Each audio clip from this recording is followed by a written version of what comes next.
Bonjour, je suis Corinne Cristol.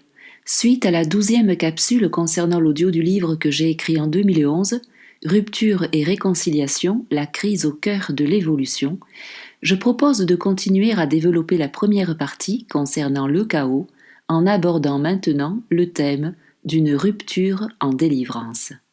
Sans que la rupture soit obligatoire, écoute ton cœur demeure le message incontournable pour apprendre à s'aimer et invite à cette nouvelle série d'audio qui présente les clés primordiales d'un cheminement salvateur réussi. Que la rupture ou simplement une pause qui s'impose soit une décision choisie par le souffrant concerné ou subie par l'entourage impliqué, le cheminement individuel reste le même, dans le sens où chacun a besoin de se reconnecter à son ressenti pour reconnaître et guérir sa propre souffrance afin d'évoluer en conscience. Autrement dit, dans le respect de ce qui est et l'amour de soi. C'est en tout cas, dans ce que je m'apprête à partager, le processus que j'ai expérimenté intuitivement et que j'ai concrètement validé jusqu'à la réconciliation manifestée.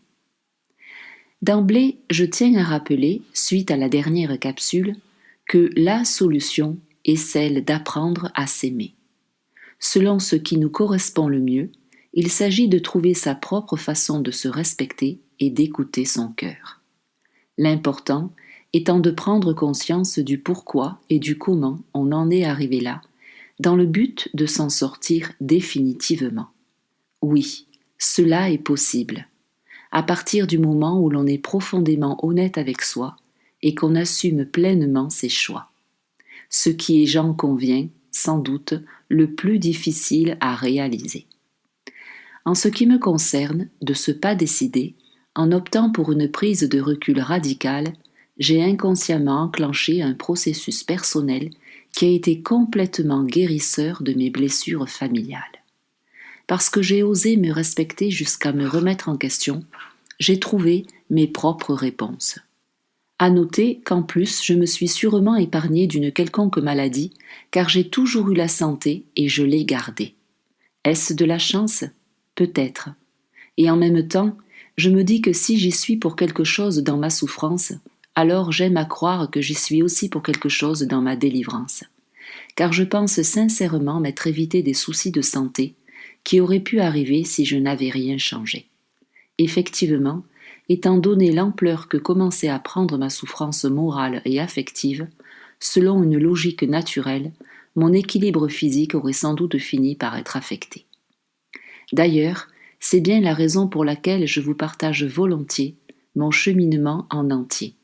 Car lorsqu'un problème de santé est déclaré, c'est le signe qu'il y a quelque chose à reconsidérer dans notre façon de vivre, qui s'est déjà concrètement installé et qui attend justement d'être délivré. Comme prisonnier à notre insu, il s'agit de découvrir un dysfonctionnement inconscient, porteur d'un message, dont la mission est de nous dire quelque chose d'important pour mieux apprendre à s'écouter et à s'aimer. Ainsi, tout symptôme indique un potentiel d'évolution. Pour ma part, j'étais en souffrance, car selon une sensibilité qui est la mienne, j'avais atteint mes limites au sein d'une relation qui m'apparaissait dysfonctionnelle dans la mesure où elle me faisait plus de mal que de bien, malgré tout l'amour qui y régnait. À ce titre, suite à ma décision, le soulagement est le maître mot de mon état immédiat après cette prise de distance psychologique et affective. Sortie de leur influence, j'ai pu me découvrir davantage. Je tiens à préciser que lors de cette étape, mon mari ne m'a jamais jugée. Il m'a laissé faire ce que j'avais besoin de faire, tout en continuant de m'aimer pour qui je suis. Autant dire que grâce à ce profond respect, je me sentais libre d'avancer à ma façon, et quoi qu'il en soit, je sais qu'il était à mes côtés.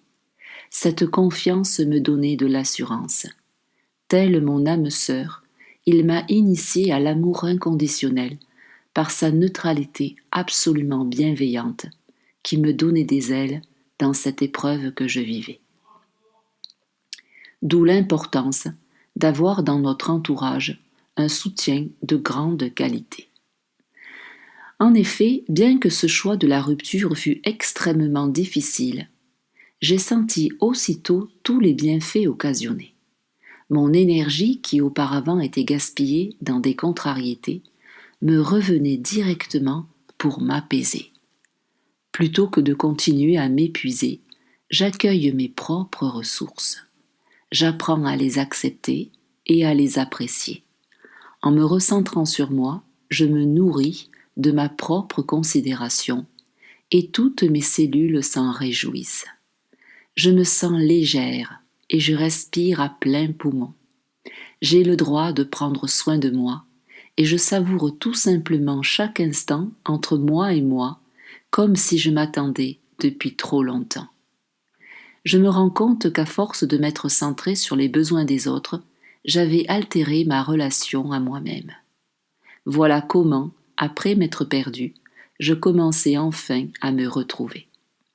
Tout mon corps remerciait déjà ma tête d'avoir affirmé ce choix pour moi, et mon cœur aime clairement ce respect de soi.